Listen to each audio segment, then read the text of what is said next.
श्रीमद् भागवत महापुराण स्कंद 10 अध्याय 86वां। राजा परीक्षित ने पूछा, भगवान, मेरे दादा अर्जुन ने भगवान श्री कृष्ण और बलराम जी की बहन सुभद्रा जी से, जो मेरी दादी थी, किस प्रकार विवाह किया, मैं यह जानने के लिए बहुत उत्सुक हूँ। श्री सुखदेव जी ने कहा, परीक्षित, एक बार अत्यंत शक्तिशाली अर्जुन तीर्थ यात्रा के लिए पृथ्वी पर विचरण करते हुए प्रभास क्षेत्र में पहुंचे। वहां उन्होंने यह सुना कि बलराम जी मेरे मामा की पुत्री सुभद्रा का विवाह दुर्योधन के साथ करना चाहते हैं और वसुदेव श्री कृष्ण आदि उनसे इस विषय में सहमत नहीं है।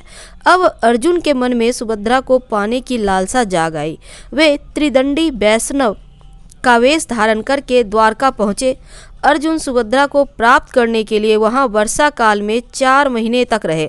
वहां पूर्ववासियों और बलराम जी ने उनका खूब सम्मान किया। उन्हें यह पता न चला कि ये अर्जुन है। एक दिन बलराम जी ने आतिथ्य के लिए उन्हें निमंत्रित किया। उनको वे अपने घर ले आए। त्रिदंडी वेशधारी अर्जुन को बलराम जी ने अत्यंत श्रद्धा के साथ भोजन सामग्री निवेदित की और उन्होंने बड़े प्रेम से भोजन किया। अर्जुन ने भोजन के समय वहां विवाह योग्य परम सुंदरी सुभद्रा को देखा। उसका सौंदर्य बड़े बड़े वीरों का मन हरने वाला था। अर्जुन के नेत्र प्रेम से प्रफुल्लित हो गए। उनका मन उसे पाने की आकांक्षा से क्षुब्ध हो गया और उन्होंने उसे पत्नी बनाने का दृढ़ निश्चय कर लिया। परीक्षित, तुम्हारे दादा अर्जुन भी बड़े ही सुंदर थे। उनके शरीर का गठन, भाव, भंगिमा, यह देखकर सुभद्रा ने भी मन में उन्हीं को पति बनाने का निश्चय किया। वह तनिक मुस्कुराकर लजीली चितवन से उनकी ओर देखने लगी। उसने अपना हृदय उन्हें समर्पित कर दिया। अब अर्जुन केवल उसी का चिंतन करने लगे और इस बात का अवसर ढूंढने लगे कि कब इसे हर ले जाऊं। सुभद्रा को प्राप्त करने की उत्कट कामना से उनका चित्त चक्कर काटने लगा। उन्हें तनिक भी शांति नहीं मिलती थी। एक बार सुभद्रा जी देव दर्शन के लिए रथ पर सवार होकर द्वारका दुर्ग से बाहर निकली। उसी समय महारथी अर्जुन ने देवकी, वसुदेव और श्री कृष्ण की अनुमति से सुभद्रा का हरण कर लिया। रथ पर सवार होकर वीर अर्जुन ने धनुष उठा लिया और जो सैनिक उन्हें रोकने आए उन्हें मार पीट कर भगा दिया। सुभद्रा के निज जन रोते चिल्लाते रह गए और अर्जुन जिस प्रकार सिंह अपना भाग लेकर चला जाता है, वैसे ही सुभद्रा को लेकर चल पड़े। यह समाचार सुनकर बलराम जी बहुत बिगड़े। वे वैसे ही क्षुब्ध उठे जैसे पूर्णिमा के दिन समुद्र। परंतु भगवान श्री कृष्ण तथा अन्य सुहृदय संबंधियों ने उनके पैर पकड़कर उन्हें बहुत समझाया बुझाया, तब वे शांत हुए। इसके बाद बलराम जी प्रसन्न होकर वर वधू के लिए बहुत सा धन सामग्री, हाथी, रथ, घोड़े और दासी दास दहेज में भेजे। श्री सुखदेव जी कहते हैं, परीक्षित, विदेह की राजधानी मिथिला में एक गृहस्थ ब्राह्मण थे। उनका नाम था श्रुतदेव। वे भगवान श्री कृष्ण के परम भक्त थे और वे एकमात्र भगवत ही पूर्ण मनोरथ, परम शांत, ज्ञानी और वीर। वे गृहस्थाश्रम में रहते हुए भी किसी प्रकार का उद्योग नहीं करते। जो कुछ मिल जाता उसी से अपना निर्वाह करते थे। प्रारब्धवश बस प्रतिदिन उन्हें जीवन निर्वाह के लिए सामग्री मिल जाया करती थी और अधिक नहीं। वे उतने से ही संतुष्ट भी थे और अपने वर्णाश्रम के अनुसार धन पाल में तत्पर रहते। प्रिय परीक्षित, उस देश के राजा भी ब्राह्मण के समान ही भक्तिमान थे। मिथिला वंश के उन प्रतिष्ठित नरपति का नाम था बहुश्लाव। उन्होंने अहंकार बस लेस भी न था अहंकार का, और श्रुतदेव और बहुलास दोनों ही भगवान श्री कृष्ण के प्यारे भक्त थे। एक बार भगवान श्री कृष्ण ने उन दोनों पर प्रसन्न होकर दारुक से रथ मंगवाया और उस पर सवार होकर द्वारका से विदेह देश की ओर प्रस्थान किए। भगवान के साथ नारद, वामदेव, अरि, वेदव्यास, परशुराम, असित, आरुणि, सुखदेव, बृहस्पति, कण्व, मैत्रेय, च्यवन आदि ऋषि भी थे। परीक्षित, वे जहाँ जहाँ पहुँचते वहाँ के नागरिक और ग्रामवासी पूजा करते उनकी और तमाम पूजा की सामग्री लेकर उपस्थित भी होते। तो भगवान ऐसे जान पड़ते थे पूजा करने वालों को, मानो ग्रहों के साथ साक्षात सूर्य देव नारायण उदय हो रहे हों।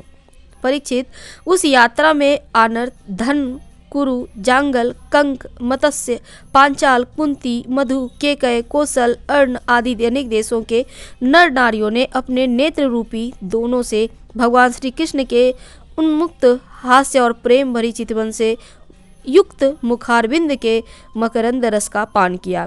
त्रिलोक गुरु भगवान श्री कृष्ण के दर्शन से उन लोगों की अज्ञान दृष्टि नष्ट हो गई। प्रभु दर्शन करने वाले नर नारियों को अपनी दृष्टि से परम कल्याण और तत्व ज्ञान का दान करते चल रहे थे। स्थान स्थान पर मनुष्य और देवता भगवान की उस कीर्ति का गान करके सुनाते जो समस्त दिशाओं को उज्जवल बनाने वाली एवं समस्त अशुभों का विनाश करने वाली है। इस प्रकार भगवान श्री कृष्ण धीरे धीरे विदेह देश में पहुँचे। परीक्षित, भगवान श्री कृष्ण के शुभ आगमन का समाचार सुनकर नागरिक और ग्रामवासियों के आनंद की सीमा ना रही। वे अपने हाथों में पूजा की विविध सामग्रियां लेकर उनकी आगवानी करने आए। भगवान श्री कृष्ण का दर्शन करके उनके हृदय मुख कमल प्रेम और आनंद से खिल उठे।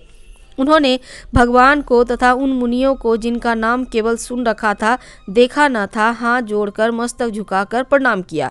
मिथिला नरेश बहुश्लाव और श्रुतदेव ने यह समझकर कि जगत गुरु भगवान श्री कृष्ण हम लोगों पर अनुग्रह करने के लिए ही पधारे हैं, उनके चरणों पर गिरकर प्रणाम किया।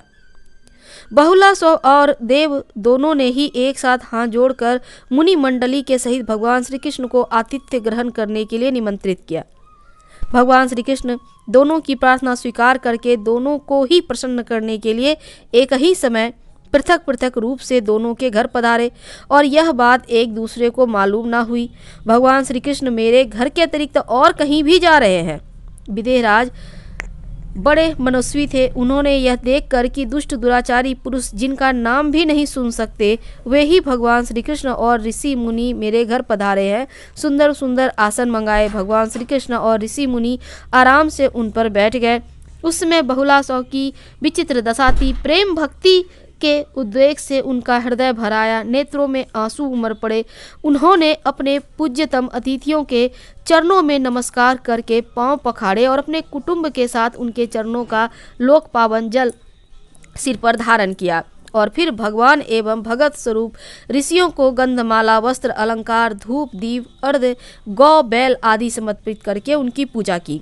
जब सब लोग भोजन करके तृप्त हो गए तब राजा बहुलास्व भगवान श्री कृष्ण के चरणों को अपनी गोद में लेकर बैठ गए और बड़े आनंद से धीरे धीरे उठते हुए बड़ी मधुर वाणी से भगवान की स्तुति करने लगे। राजा ने कहा, प्रभु आप समस्त प्राणियों के आत्मा, साक्षी एवं स्वयं प्रकाश हैं। हम सदा सर्वदा आपके चरण कमलों का स्मरण करते रहते हैं। इसी से आपने हम लोगों को दर्शन देकर कृतार्थ किया है। भगवान आपके वचन है कि मेरा अनन्य प्रेमी भक्त मुझे अपने स्वरूप बलराम जी, अर्धांगी लक्ष्मी और पुत्र ब्रह्मदेव भी बढ़कर प्रिय हैं। अपने उन वचनों को सत्य करने के लिए ही आपने हम लोगों को दर्शन दिया है। भला ऐसा कौन पुरुष है जो आपकी इस परम दयालुता और प्रेम परवशता को जानकर भी आपके चरण कमलों का परित्याग कर सके।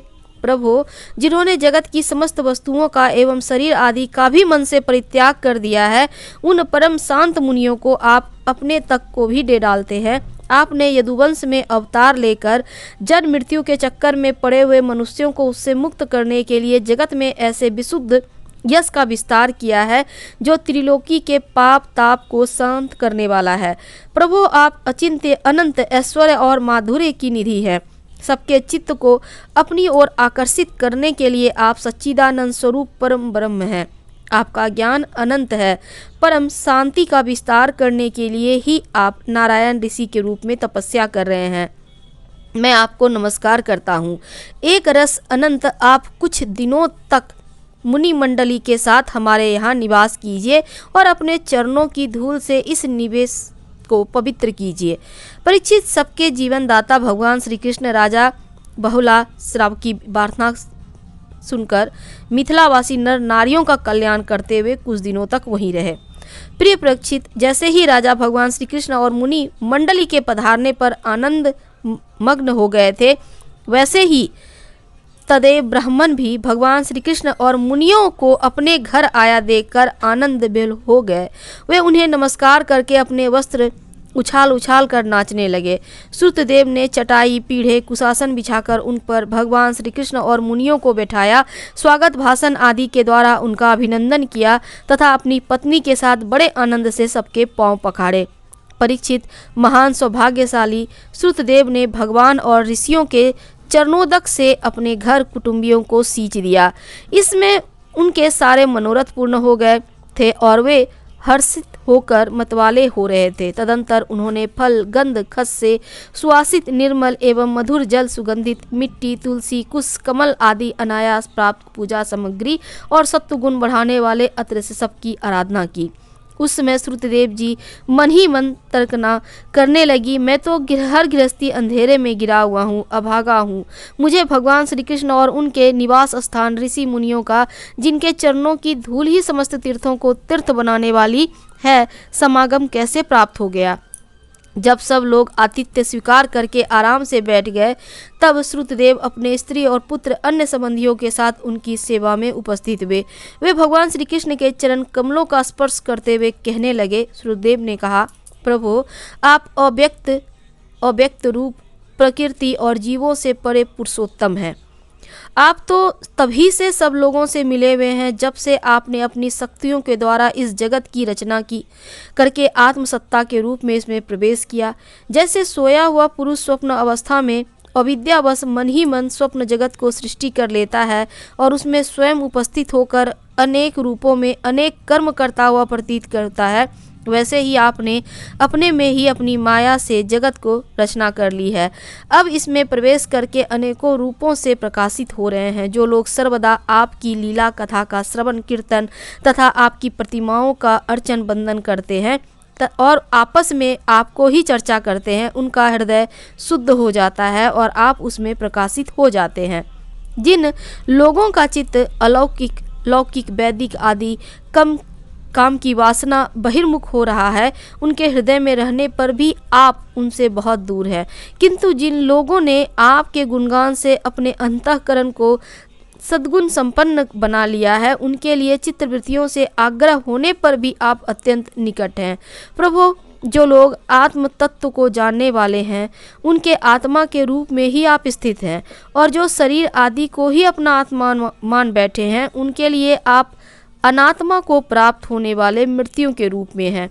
आप महत्त्व आदि कार्य, द्रव्य और प्रकृति रूप कारण के नियामक हैं, शासक हैं। आपकी माया आपकी अपनी दृष्टि पर पर्दा नहीं डाल सकती, किंतु उसने दूसरों की दृष्टि को ढक रखा है। आपको मैं नमस्कार करता हूँ।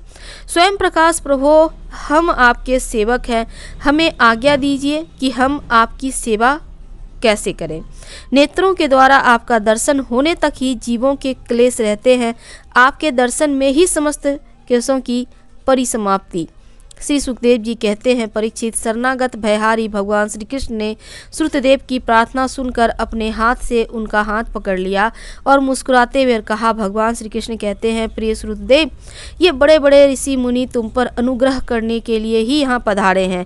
ये अपने चरण कमलों की धूलि से लोगों और लोकों को पवित्र करते हुए मेरे साथ विचरण कर रहे हैं। देवता, पुण्य क्षेत्र और तीर्थ आदि तो दर्शन, स्पर्श, अर्चन आदि के द्वारा धीरे धीरे बहुत दिनों में पवित्र करते हैं, परंतु संत पुरुष अपनी दृष्टि से ही सबको पवित्र कर देते हैं। यही नहीं, देवता आदि में जो पवित्र करने की शक्ति है, वह भी उन्हें संतों की दृष्टि से ही प्राप्त होती है। श्रुतदेव जगत में ब्राह्मण जन्म से ही सब प्राणियों में श्रेष्ठ हैं। यदि वह तपस्या, विद्या, संतोष और मेरी उपासना, मेरी भक्ति से युक्त हो तो कहना ही क्या। मुझे अपना यह चतुर्भुज रूप भी ब्राह्मणों की अपेक्षा अधिक प्रिय नहीं है, क्योंकि ब्राह्मण सर्ववेदमय है और मैं सर्ववेदमय हूँ। दुर्बुद्धि मनुष्य इस बात को न जानकर केवल मूर्ति आदि में ही पूज्य बुद्धि रखते हैं और गुणों में दोष निकालकर मेरे स्वरूप जगत गुरु ब्राह्मण का, जो कि उनका आत्मा ही है, तिरस्कार करते हैं। ब्राह्मण मेरा साक्षात्कार करके अपने चित्त में यह निश्चय कर लेता है कि वह चराचर जगत, इसके संबंध की सारी भावनाएं और इसके साथ प्रकृति, महत्व आदि सब के सब आत्मस्वरूप भगवान के ही रूप है। इसलिए श्रुतदेव, तुम इन ब्रह्म ऋषियों को मेरा ही स्वरूप समझकर पूरी श्रद्धा से इनकी पूजा करो। यदि तुम ऐसा करोगे तब तो तुमने साक्षात अनायास ही मेरा पूजन कर लिया, नहीं तो बड़ी बड़ी बहुमूल्य सामग्रियों से मेरी पूजा नहीं हो सकती। श्री सुखदेव जी कहते हैं कि परीक्षित भगवान श्री कृष्ण का यह आदेश प्राप्त कर श्रुतदेव भगवान श्री कृष्ण और उन महर्षियों ब्रह्म ऋषियों की एकात्म भाव से आराधना की तथा उनकी कृपा से वे भगवत स्वरूप को प्राप्त हो गए। राजा बहुलासुर भी वही गति प्राप्त की। प्रिय परीक्षित, जैसे भक्त भगवान की भक्ति करते हैं वैसे ही भगवान भी भक्तों की भक्ति करते हैं। वे अपने दोनों भक्तों को प्रसन्न करने के लिए कुछ दिनों तक मिथिलापुरी में रहे और उन्हें साधु पुरुषों के मार्ग का उपदेश देकर द्वारका लौट आए। तो श्रीमद् भागवत महापुराण की स्कंद 10 अध्याय 86वां समाप्त हुआ। अगले अध्याय के साथ हम आपसे कल मिलेंगे। हर हर महादेव। पसंद आए तो लाइक कर सब्सक्राइब करें। धन्यवाद।